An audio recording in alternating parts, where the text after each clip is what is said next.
자, 일단은 우리 중학교 3학년 때 했던 문장 성분부터 다시 한번 살펴볼 겁니다. 왜 그러냐면 이제 뒤에 배우게 될 여러분들 저기 문법 요소 있죠. 뭐 높이 표현이든 시간 표현이든 비동사동이든 얘네들이 사실은 제일 중요한 게 뭐냐면 문장 성분이야.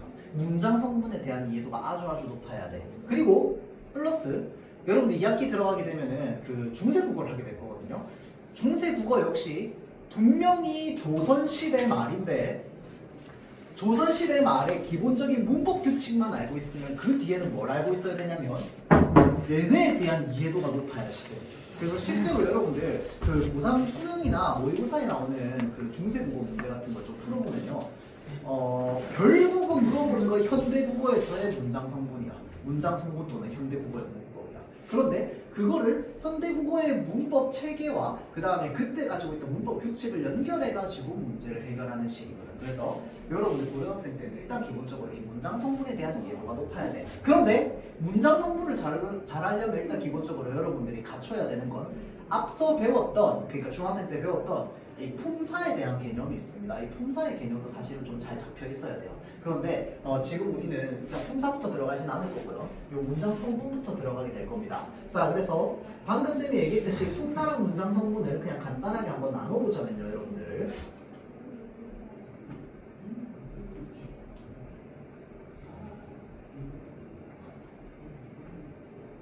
품사는요, 단어의 종류를 얘기하는 겁니다. 문장 성분은요, 문장 속에서의 역할을 얘기하는 겁니다. 자, 그래서 단어의 종류를 이야기하는데 단어의 종류는 잘 변하지 않습니다. 무슨 말인지 알겠지? 한번 형용사나 동사는 계속 형용사나 동사야. 그런데 단어의 종류가 바뀌려면 뭐가 주로 붙어야 되냐면요, 이 단어의 품사를 바꾸어주는 전미사가 붙어야 돼요. 전미사. 예를 들어서 우리가 촐랑촐랑이라고 하면요, 우리가 보통 촐랑촐랑 이거 의성어 이태어잖아, 그치? 이런 음성상징어는 다 부사거든요. 음성상징어는 다 부사인데 이 촐랑 뒤에 대다라고 하는 접사를 붙였더니 촐랑대다라고 하면서 뭐가 돼요? 동사가 되지. 자, 그래서 이렇게 원래 가지고 있던 품사를 바꾸어주는 말을 전미사라고 합니다. 전미사, 특정한 전미사가 붙지 않는 이상 품사는 변하지 않습니다. 알겠죠? 자, 그래서 종류는 잘 변하지 않는데 문장 성분 같은 거는 문장 속에서의 역할에 따라서 똑같은 의미를 전달하고 있음에도 불구하고 바뀔 수 있습니다. 어떠한 형태로 어떠한 역할을 하는지에 따라서. 무슨 말인지 알죠? 자, 그래서 흔히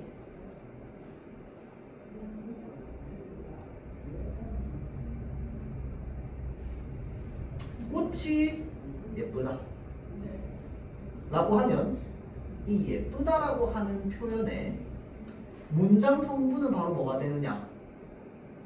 서술어가 됩니다. 맞죠? 품사는 뭐가 되는데? 성질이나 상태를 나타내니까 형용사가 되겠지. 맞죠? 자, 그런데 예쁜 꽃이 있다 라고 하면 여기서 말하는 이 예쁘는 문장 성분으로 따지면 뭔데? 관형어야. 왜? 얘가 지금 꽃을 수식하고 있잖아. 맞죠? 자, 그런데 품사는 뭔데? 똑같이 형용사입니다. 무슨 말인지 알겠죠? 자, 그래서 품사는 잘 변하지 않고요. 역할이 문장 속에서 어떤 역할을 하느냐에 따라서 얘가 서술어가 되기도 하고 관용어가 되기도 한다. 자, 그러면 서술어의 역할을 하는 이 형용사가 관용어의 역할을 하기 위해서 뭐가 필요한데 뒤에 관형사형 전성어미, 조금 이따 배우게 되겠지만 관형사형 전성어미가 붙어야 되겠죠. 어미가. 그래서 어떠한 특정 어미가 붙는다라고 해서 품사는 변하지 않는데 문장 속의 역할은 변한다. 자, 그래서 품사는 주로 무슨 사로 끝나고요. 문장 성분은 무슨 어로 끝납니다. 맞죠? 자, 그래서 문장 성분은 크게 주성분, 부속성분, 독립성분 이렇게 세 가지로 나뉩니다. 자, 그래서 주성분부터 살펴보면은 주어 그냥 넘어가겠습니다. 모르지 않죠? 자, 그래서 흔히 주격 조사만 좀 보겠습니다. 이가나 깨서 또는 뭐뭐에서 딱 요 네 개입니다. 요 네 개가 주격 조사야. 그래서 이 네 개가 붙어 있는 애들이 바로 주어죠. 주어. 자, 그럼 선생님 우리 보통 은는이가 이렇게 많이 하지 않나요? 은는은 주격 조사인가요? 아닙니다. 은는은 뭔데? 보조사입니다. 왜냐하면 걔네는 부사에도 붙을 수 있거든. 빨리 는 뛴다. 뭐 이런 식으로. 맞죠?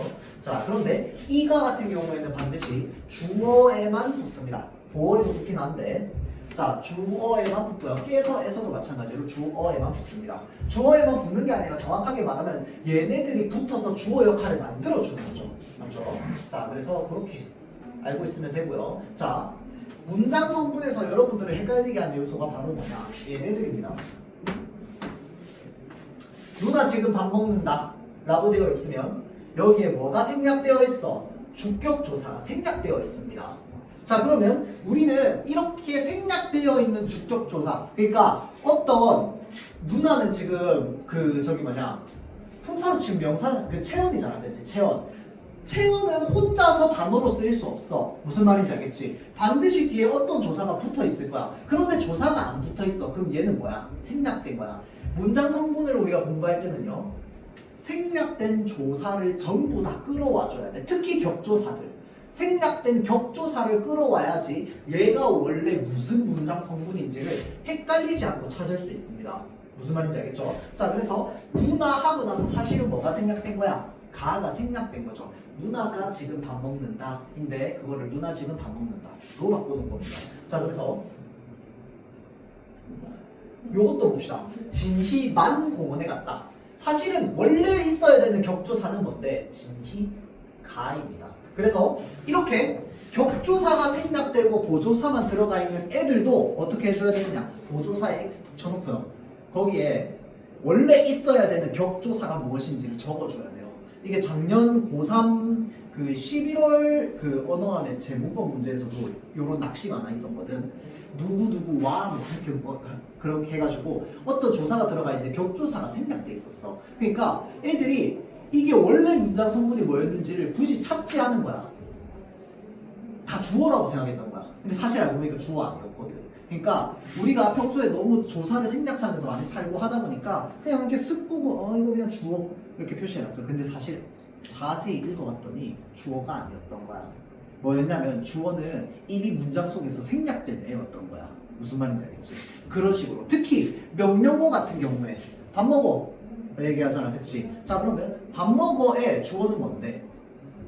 너야. 맞죠? 밥 먹자 라고 하면은 주어는 뭔데? 우리야. 맞죠? 청유형 문장이나 명령형 문장에는 문장 성분이 생략된 게 많거든요. 생략된 애를 전부 다 끄집어 와야 됩니다. 그래야지 실수가 안 생겨요. 무슨 말인지 알죠? 자, 다음 서술어. 보통 우리가 문장의 주인을 주어라고 합니다. 맞죠? 그래서 주어잖아. 그런데 우리가 문장 성분을 문제를 풀고 공부를 할 때는요, 사실은 누가 주인공이어야 되냐면 서술어가 주인공이어야 됩니다. 왜 그러냐면요, 서술어는 생략이 거의 안 됩니다. 그런데 다른 애들은 생략이 너무 많이 돼. 아까 얘기했듯이 밥 먹자, 밥 먹어, 주어 다 생략이야. 맞지? 자, 그래서 서술어의 개수를 보고 무엇을 판단하냐면 주어의 개수 중에서 누가 생략되고 생략되지 않았는지를 찾을 수 있어. 그리고 이 문장의 구성이 어떻게 되는지를 알 수 있습니다. 아는 문장인데, 예를 들어서 여러분들 중학생 때는 아는 문장 하면 그냥 큰 문장 하나에 그 속에 그냥 하나의 문장 이렇게 아는 문장이었잖아. 그런데 전체 아는 문장 안에 암기 문장이 2개, 3개면 어떻게 할 거야? 3개, 4개면 어떻게 할 거야? 서술어의 역할을 할 수 있는 애를 다 찾아줘야 됩니다. 무슨 말인지 알겠죠? 자, 그래서 문장 성분에서는 서술어가 제일 중요하다. 자, 그래서 보통 주어의 동작, 성질, 상태를 풀이하는 문장 성분을 서술어라고 하죠. 그리고 문장 성분 중에서 서술어가 왜 중요하냐면요, 여기 나와 있는데 문장의 구성 방식을 정해주는 것도 서술어입니다. 그래서 우리 영어에 왜 요즘도 여러분들 그거 배우나? 이 되게 옛날식 영어라고 알고 있는데 막 1형식 문장, 2형식 문장 배워. 1, 2, 3, 4, 5형식 있었던 것 같은데 아직도 기억난다.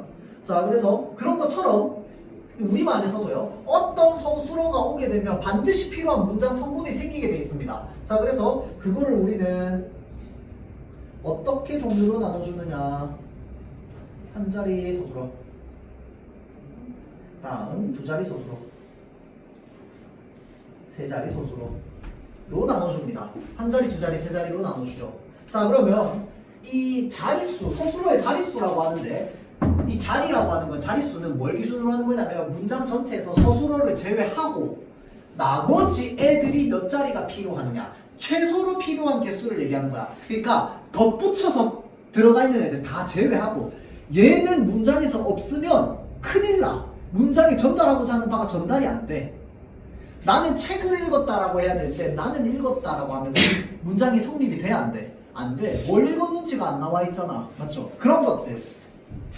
자, 그래서 한 자리 서술어는 그러면 당연히 문장 형식이 어떻게 될 수밖에 없겠어? 주어 플러스 서술어가 될 수밖에 없겠지. 문장에 주어 없는 문장은 없으니까. 맞죠? 서술어는 반드시 주어를 필요로 하기 때문에 한 자리 서술어가 나오는 문장 형태는 주어 플러스 서술어의 형태입니다. 자, 그러면 두 자리 서술어 같은 경우에는 세 가지 경우의 수가 생깁니다. 자, 일단 첫 번째 주 플러스 보어 플러스 서술어가 생길 수 있습니다. 다음 주어 플러스 목적어 플러스 서술어. 다음 세 번째 주어 플러스 필수적 부사어라고 하는 게 있습니다. 필부라고 할게요. 다음 서술어. 이렇게 세 가지 형태로 나옵니다. 경우의 수에 따라서. 이게 뭐냐? 서술어가 뭘 필요로 하는지에 따라서 달라지는 거야. 보어가 필요한 상황은 어떤 상황인데? 기억납니까? 서술어가 뭐랑 뭐일 때만, 서술어가 그렇죠. 되다 아니다 일 때만 보어를 필요로 합니다. 중학생 됐죠?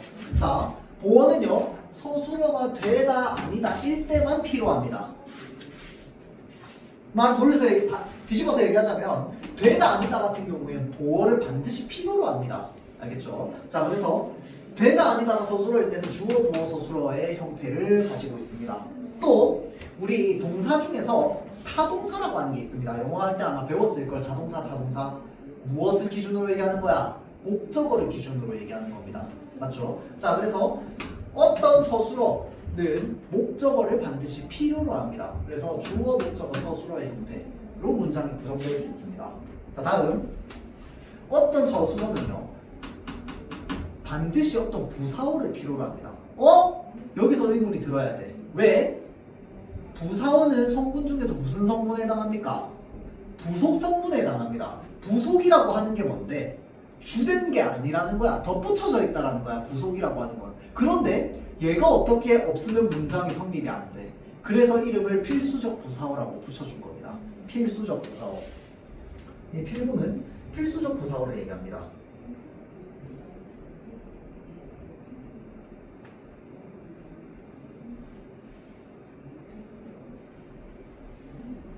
나는 아빠와 닮았다.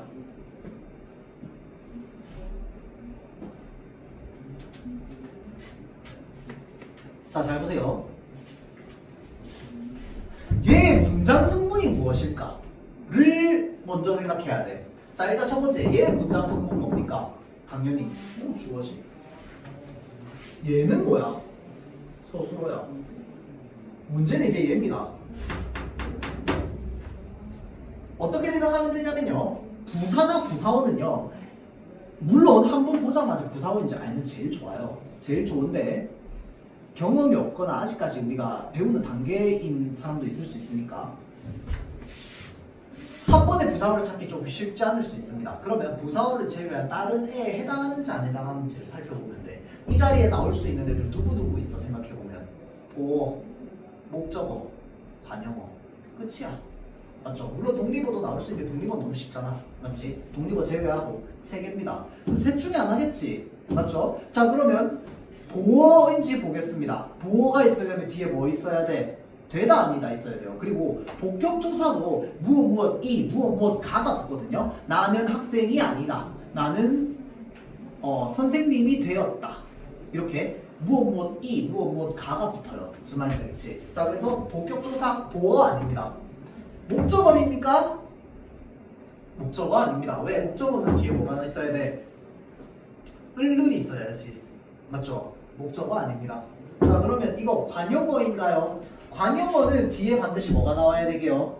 체온이 나와야 돼. 왜 체온이 나와야 돼? 관용어는 체온을 꾸며주는 거기 때문에. 그리고 관용어는 꾸밈 받는 체온 바로 항상 앞에 나오게 되어 있습니다. 맞죠? 자 그래서요 뒤에 체온이 나와 있지 않아. 관용어도 아니네. 그러면 나머지 문장 성분 하나밖에 안 남았어. 바로 뭔데요? 부사어입니다. 알겠죠? 주어, 부사어, 서술어의 문장 형태를 가지고 있는데 부사어 부속 성분이라며.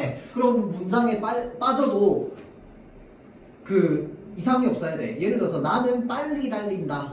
그런데 빨리 빼. 나는 달린다. 말 돼 안 돼? 돼요. 맞지? 자 그래서 부사어는 없어도 문장이 돼야 되는데 얘는 나는 아빠와 닮았다인데 아빠 말을 빼버리면 나는 닮았다. 말 돼요? 안 돼. 맞지? 자 그래서 이러한 부사어를 우리는 뭐라고 한다? 필수적 부사어라고 한다. 자 그래서 우리가 흔히 부사어는 수의 성분, 그러니까 있어도 되고 없어도 되는 성분이야. 그런데 필수적 부사어 같은 경우에는 문장에 반드시 있어야 되는 주성분과 같은 역할을 합니다. 자 다음 세 자리 서술어. 그러면 지금 여기 보어, 목적어, 부사어까지 있으니까 세 자리 서술어는 경우의 수가 3 곱하기 6개가 나오겠네요. 맞나요? 아닙니다. 왜 그런데? 왜 그럴까요? 보어 때문입니다. 맞죠? 왜? 보어는 되다 아니다 할 때만 쓰는데 되다 아니다는 보어 이외에 다른 애들을 필요로 하질 않아 애초에. 그러니까 세 자리 서술어에서 보어는 제외야. 그러면 경우의 수가 하나밖에 안 나오죠. 어떻게? 주어 플러스 목적어 플러스 필수적 부사어 플러스 서술어. 이게 세 자리 서술어입니다. 세 자리 서술어의 기본 문장 구성입니다.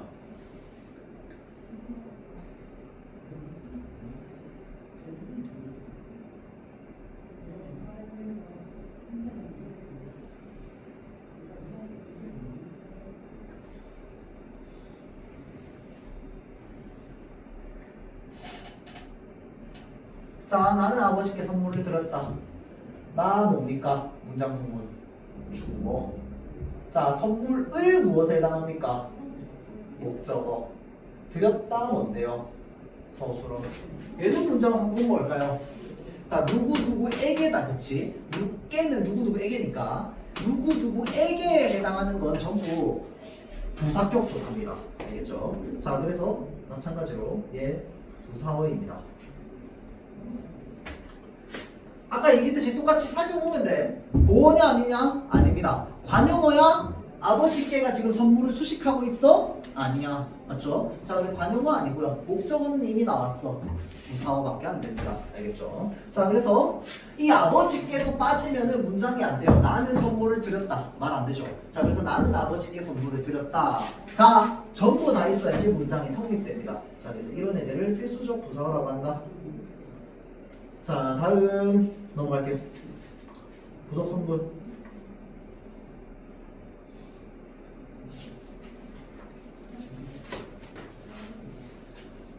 관용어. 자, 관용어랑 부사어는요. 일단 기본적으로 뭐가 관용어가 되느냐.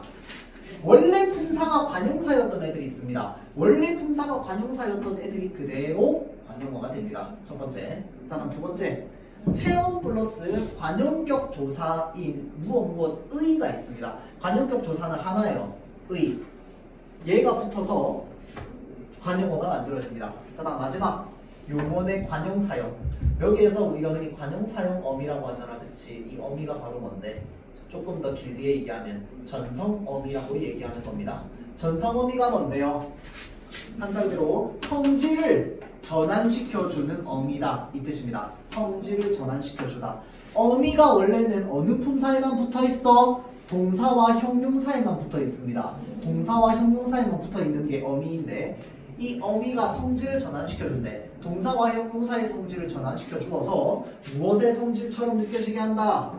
관형어의 성질처럼 느껴지게 한다. 자, 그래서 꽃밭에 예쁜 꽃이 피었대요. 예쁜이 지금 꽃을 수식해주고 있네. 원래는 예쁘다라고 해서 그러니까 형용사죠, 형용사. 용언이죠. 용언인데 마치 역할을 관형사처럼 역할하게 합니다. 그래서 관형사형 전성어미라고 하고요. 관형어로 쓰입니다.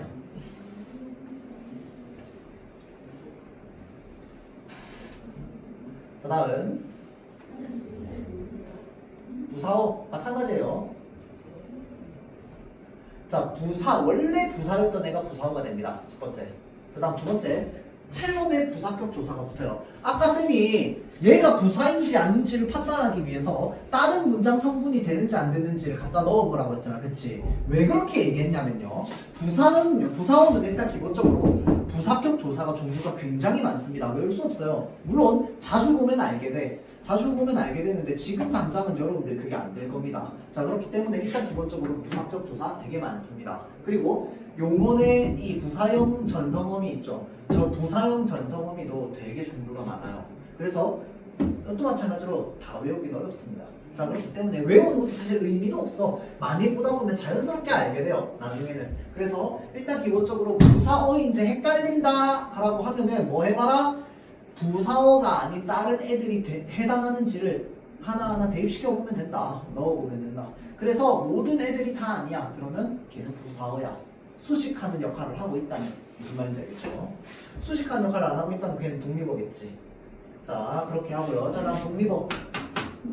원래 감탄사였던 품사였죠. 얘네들 전부 독립어입니다. 자, 그 다음 체온 플러스 혹격조사라고 하는 게 있습니다. 혹격조사가 뭐냐면 누구누구를 부르는 겁니다. 야, 누구야? 누구이시여? 신이시여? 하늘이시여? 뭐 이렇게 부르는 거 있죠. 이런 것들은 혹격조사입니다. 자, 다음 제시어.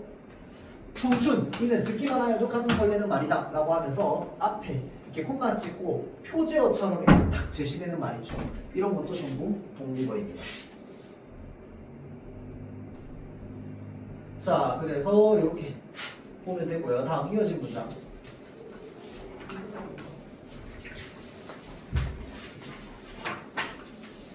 자, 우리 문장의 종류는 크게 두 가지로 나뉩니다. 어떻게? 주어랑 서술어가 각각 한 개씩 나오는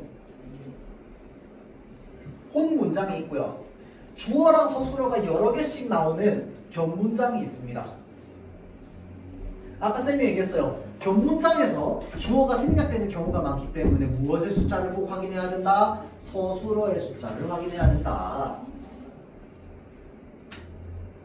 자, 그래서 우리 견문장은 또 두 가지로 나눠지죠. 어떻게? 이어진 문장과 아는 문장으로 나뉩니다. 이어진 문장은 뭐였어? 마치 기차가 칸칸이 연결되듯이 주어 서술어와 주어 서술어가 연결되어서 나오는 문장의 형태를 이어진 문장이라고 합니다. 맞죠? 자, 그럼 아는 문장은 뭔데요? 전체 큰 문장 안에 작은 문장이 또 안에 들어있는 거죠. 이거를 아는 문장이라고 하고요. 속에 들어있는 이 문장을 뭐라고 하는데? 안긴 문장이라고 하죠. 자, 그리고 이어진 문장은 또 종류가 두 가지로 나뉘죠. 어떻게 나뉘는데? 대등하게 이어진 문장과 종속적으로 이어진 문장으로 나뉩니다. 다음 아는 문장은 종류가 많았죠. 관형절, 명사절, 그 다음에 부사절, 인용절, 하나 더 있었는데 기억이 안 나네. 서술절, 이렇게 5개로 나뉩니다. 자, 그래서 대등하게 연결된 이어진 문장. 비가 오고 바람이 분다. 자, 얘의 관계가 이 문장 두 개의 문장의 관계가 서로 대등한지 아닌지를 보려면 어떻게 하면 돼? 얘네를 앞뒤로 바꿔보면 돼. 앞뒤로 바꿔봤을 때 의미의 변화가 없어. 그러면 뭔데? 대등한 관계인 거야. 맞죠? 자, 그래서 비가 오고 바람이 분다 라고 되어 있을 때 얘네 위치를 바꿔서 바람이 불고 비가 온다. 말 돼요? 안 돼요? 말 되죠. 그리고 원래 전하고자 하는 의미가 성립돼? 안 돼? 성립돼. 이 말이 된다 안 된다로 생각하면 조금 위험한 게 의미가 달라지는데 말이 되는 경우도 있어. 종속적으로 이어진 문장에서. 근데 의미가 달라지면 의미가 바꾸는 의미가 없어지는 거죠. 맞죠? 자, 그래서 나머지도 마찬가지야. 바람은 불지만 기온은 높다. 자, 기온은 높지만 바람은 분다. 똑같습니다. 전달하고자 하는 의미가 변하지 않아요. 자, 그래서 이런 문장을 대등하게 이어진 문장이라고 합니다. 자, 다음 종속적으로 이어진 문장. 자, 비가 와서 땅이 젖었다. 앞뒤 바꿔봅시다. 땅이 젖어서 비가 왔다. 말 돼요? 안 돼. 자, 요거 볼게요. 나는 너를 만나려고 여기까지 왔다. 앞뒤 바꾸면 나는 여기까지 오려고 너를 만났다. 말 돼? 안 돼? 말 돼. 말 되잖아. 왜? 너 여기까지 오려고 널 만났다. 널 이용했다. 말 되잖아. 근데 원래 전하고자 하는 의미 맞아? 아니야? 아니죠. 맞죠? 자, 그래서 말이 되냐 안 되냐가 아니라 원래 전하고자 하는 의미가 그대로 전달되냐 안 되냐를 생각하면 됩니다. 자, 그래서 앞뒤 바꿨을 때 원래 전하고자 하는 의미 관계가 달라지면 의미가 제대로 전달이 안 되면 그것은 종속적으로 이어진 문장이다. 자, 그래서 종속적으로 이어진 문장의 종류들 이렇게 나와 있죠. 이것도 외워야 돼요. 이게 정말 머릿속에 안 들어오면 뭐 외워야 되긴 하겠지만 많이 보고 자주 보고 하다 보면 사실은 얘네를 그냥 외워서 떠올리는 게 아니라 그냥 의미적으로 그냥 우리가 자연스럽게 떠올리게 됩니다. 알겠죠? 자, 그래서 다양하게 연결 어미 같은 것들도 있는데 얘네들도 마찬가지야.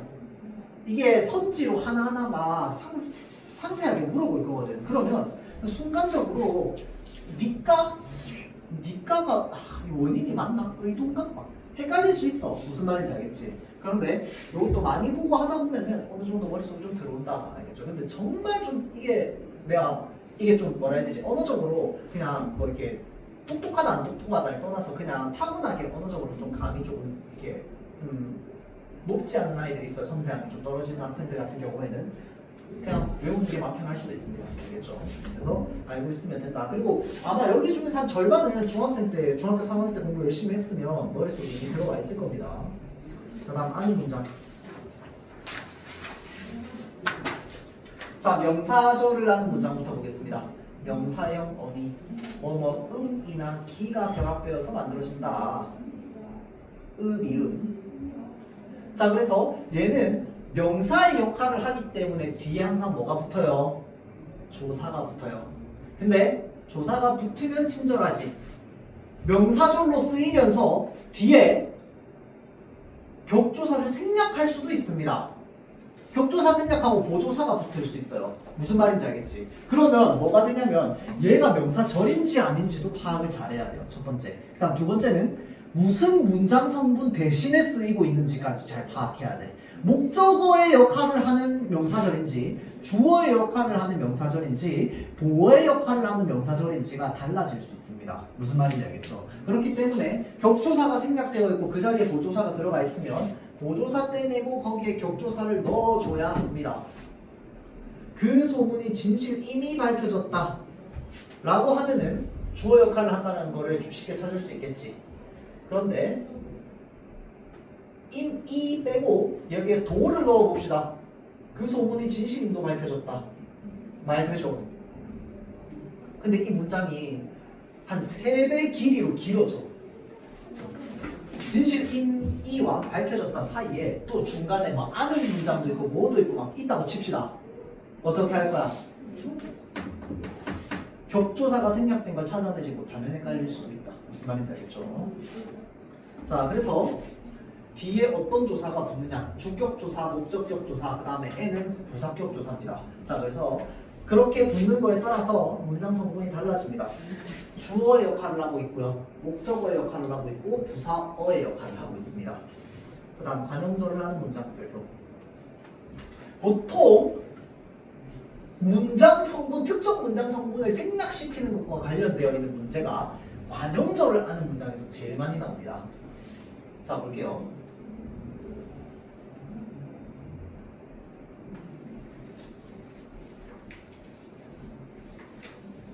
자, 이거 문장의 종류 무슨 문장일까요?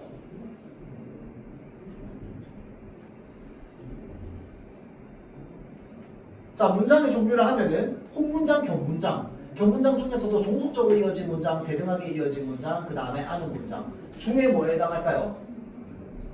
아는 문장에 해당합니다, 여러분들. 무슨 말인지 알겠죠? 자, 여러분들 중학교 교과서에 아마 그게 나와 있었을 거야.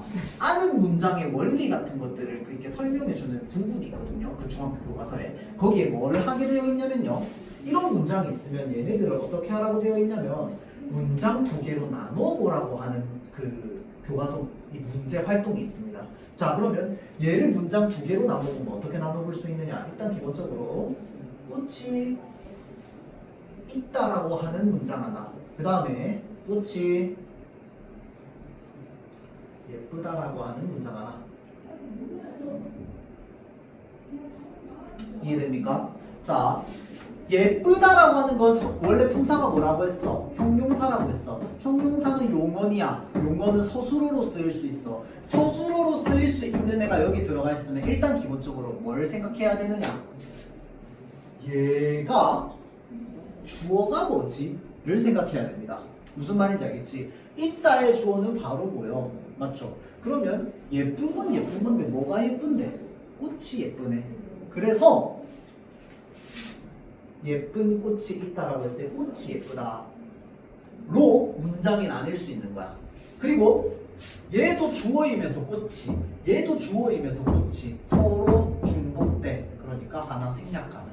무슨 말인지 알겠죠? 자, 그래서 지금 이거를 길게 풀이하면 뭐라고 할 수 있냐면 아는 문장의 주어가 생략된 문장의 형태다 라고 서술할 수 있습니다. 무슨 말인지 알겠죠? 이런 식으로 선지에 나와요. 이렇게 문장 딱 적혀 있고요. 이게 관형절을 아는 문장입니까? 이렇게 안 물어봅니다. 그럼 너무 티나잖아, 인간적으로. 그러면은 이거 관형절인가? 주어 혹시 생략돼 있나? 바로 찾을 거 아니야. 그러니까 뭐라고 되어 있냐면 아는 문장에 주어가 생략되어 있는 문장 형태이다. 약간 이런 식으로 이제 선지에 나오는 거야. 무슨 말인지 알겠죠? 자, 그러려면 애초에 내가 이걸로 선지로 OX를 찾기 전에 문장을 읽고 이 문장의 종류가 무엇인지를 더 빨리 찾아낼 수 있어야 됩니다. 무슨 말인지 알겠죠? 자, 그래서 관형절 같은 경우에는 일단 기본적으로 이 관형절의 서술어의 역할을 하는 애의 주어가 누구인지를 좀 잘 찾아봐야 된다. 그것만 좀 잘 생각하고 있으면 됩니다. 자, 그리고 이 관형절은 기본적으로 관형사용 전성어미를 막 통해서 만들어지는데 관형사용 전성어미는 특징이 하나 있습니다. 바로 뭐냐면 이 관형사용 전성어미는 전부 뭘 나타내는 애들이냐면 시제, 그러니까 시간을 나타내는 애들입니다. 전부. 이것은 내가 읽은 책이다, 읽는 책이다, 읽을 책이다, 읽던 책이다, 이런 식으로. 알겠죠? 자, 관용사용 전성어미는 기본적으로 시간을 나타낸다. 자, 다음 부사절을 하는 문장은요, 어떤 식으로 많이 물어보냐면 이 부사절이 무엇을 수식하는지를 되게 많이 물어봅니다. 왜냐면 부사어는 뭘 수식할 수 있는데 사실은 정확하게 말하면 세상 모든 걸 수식할 수 있습니다. 부사어는 기본적으로는 용언을 수식하지, 맞죠? 기본적으로는 용언 수식하고요. 또 다른 부사어도 수식합니다. 그 다음에 문장 전체도 수식하죠. 그리고 관형사도 사실은 수식합니다. 그래서 관형사는 당연히 관형어가 되잖아. 그러면 특정 관형어도 수식할 수 있습니다. 그 다음 체언도 수식이 가능해요. 선생님, 체언은 관형어만 수식하는 거 아니었어요? 아니에요. 부사어도 가능합니다. 범인은 오직 너야. 범인은 바로 너야.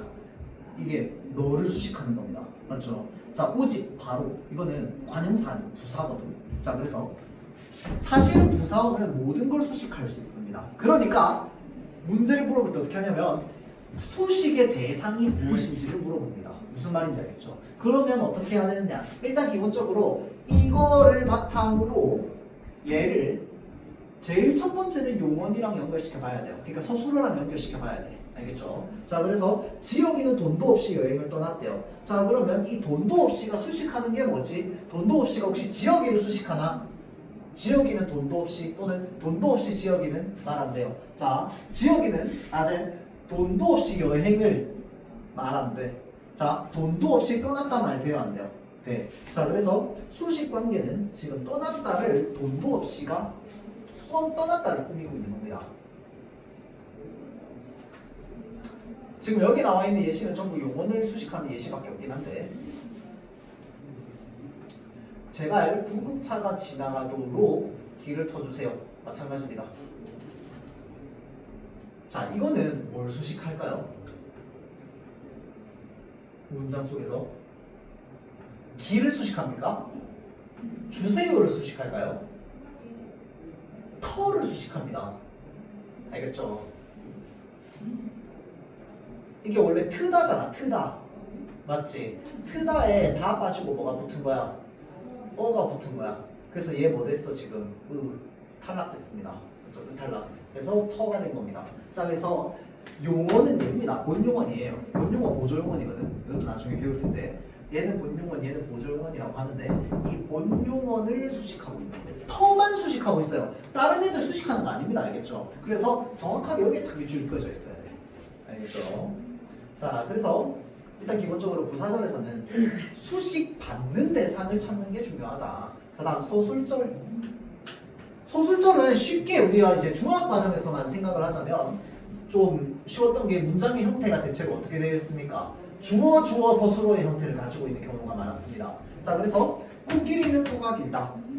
희영이는 얼굴이 하얗다. 주어 다음 서술어. 주어 두 개 서술어 하나네. 서술어가 안 보이네. 얘가 전체 서술어인가 봐. 라고 보통 이제 우리가 중학생 때 많이 했죠. 자, 그런데 문장이 이렇게 짧으니까 그렇지 여기 길어진다 생각해 봐봐.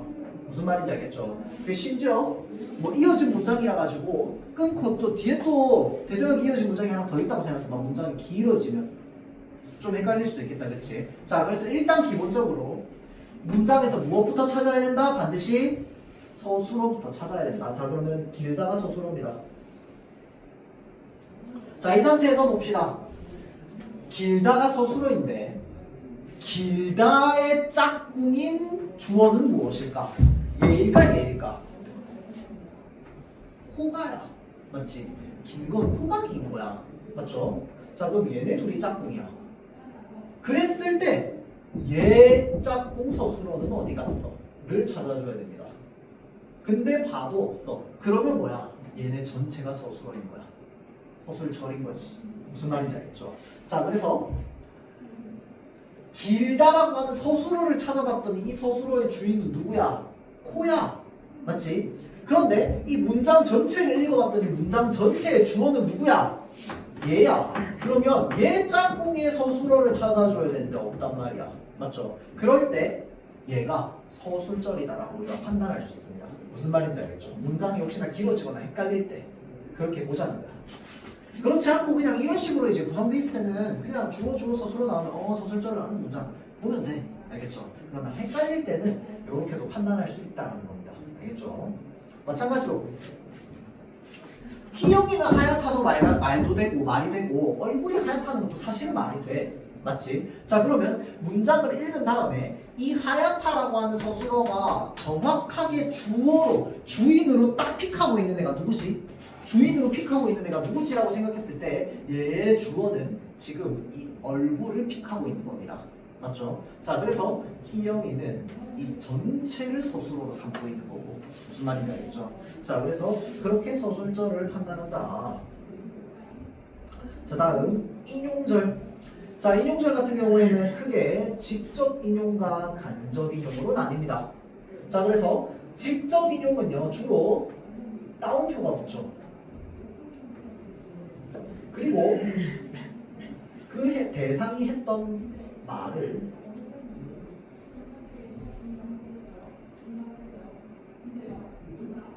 변화 없이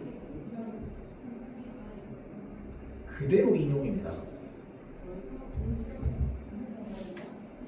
변화 없이 그대로 인용. 자, 간접 인용은 뭐냐면요. 변화가 있습니다.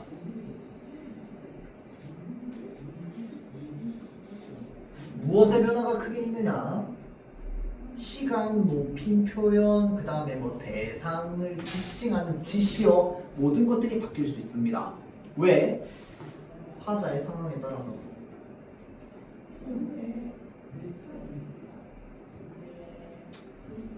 화자에 따라서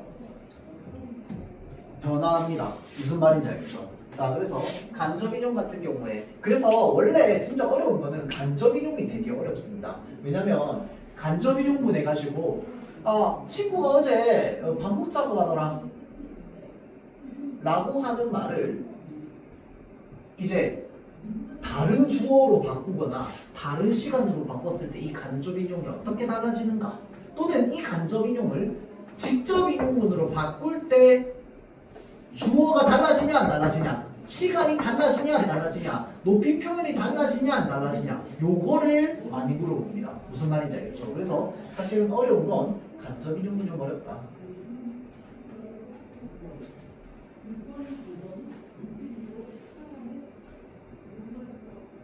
예를 들어서 땡땡이가 어제 축제는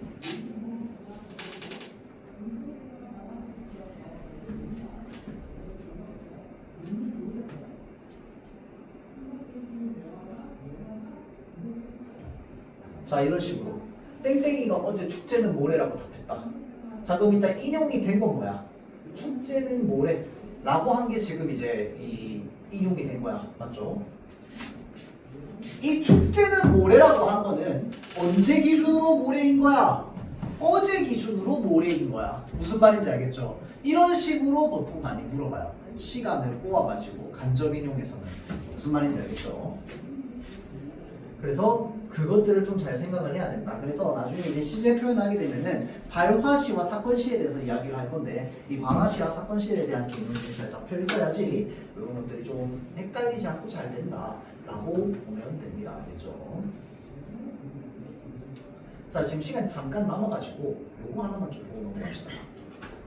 전성의미와 파생접사. 아까 쌤이 전성의미 얘기했는데요. 자, 그러면 아까 이야기했던 명사형 전성의미를 한번 예로 들어볼게요. 명사형 전성의미 안 적어도 돼요.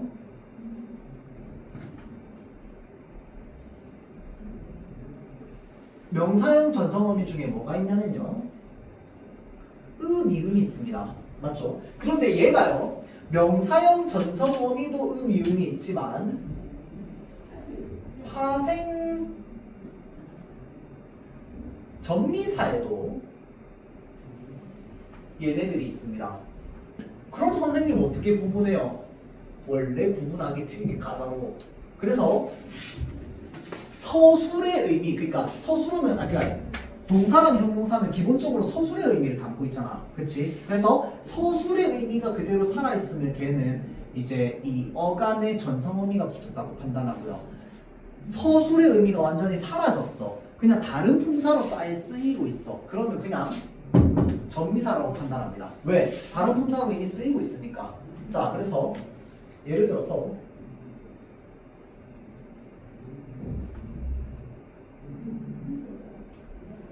자, 이렇게 있습니다. 얼음이 얼음.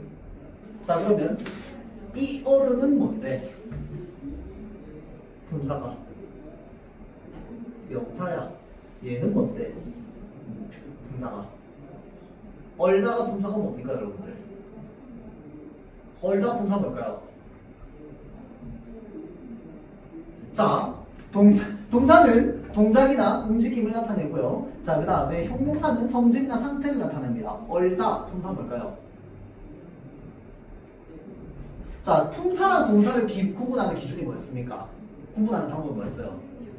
현재형음에 니은을 붙여보는 겁니다. 그거 이외에 다른 생각하면 안 됩니다. 이게 지금 동작인가 성질인가 상태인가 생각하지 마세요. 알겠지? 그거 생각하는 순간 더 헷갈려. 무슨 말인지 알겠죠? 얼다는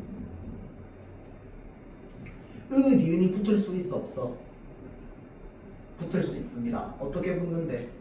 니은 붙으면 언다. 선생님 리을 어디 갔어요? 뒤에 어미 니은 붙으면 어떻게 돼? 리을은 탈락해. 리을 탈락. 그렇죠? 자, 그래서 언다 됩니다. 자, 그럼 얘는 동사야 명사야? 동사. 니은 붙일 수 있으면 동사입니다. 맞죠? 자, 그래서 얘는 동사가 명사, 얘는 동사가 동사야. 서술의 역할을 하고 있기 때문에 이 얼음은. 맞지? 자, 그래서 이 음은 그러면 뭐에 해당하느냐?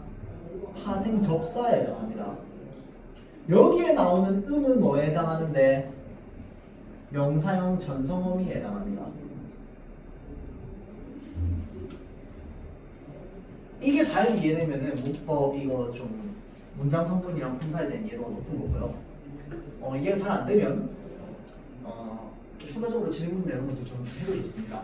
이거는 확실하게 좀 알아두는 게 좋아요. 이게 지금보다는 나중에 여러분들 2학년 올라가면 2학년 문법에서 좀 괴롭힐 가능성이 높다. 그렇죠?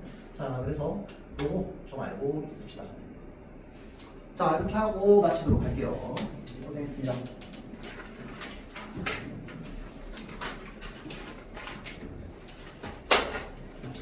그 숙제 있습니다. 숙제 뭐냐면요. 그 자습서에 그 1- 관내문실 있죠. 관내문실이라고 하는 소설이 있거든요. 이 소설을 읽어보세요. 알겠죠? 그게 숙제입니다. 읽어와야 돼. 이렇게 하고 마치도록 할게요.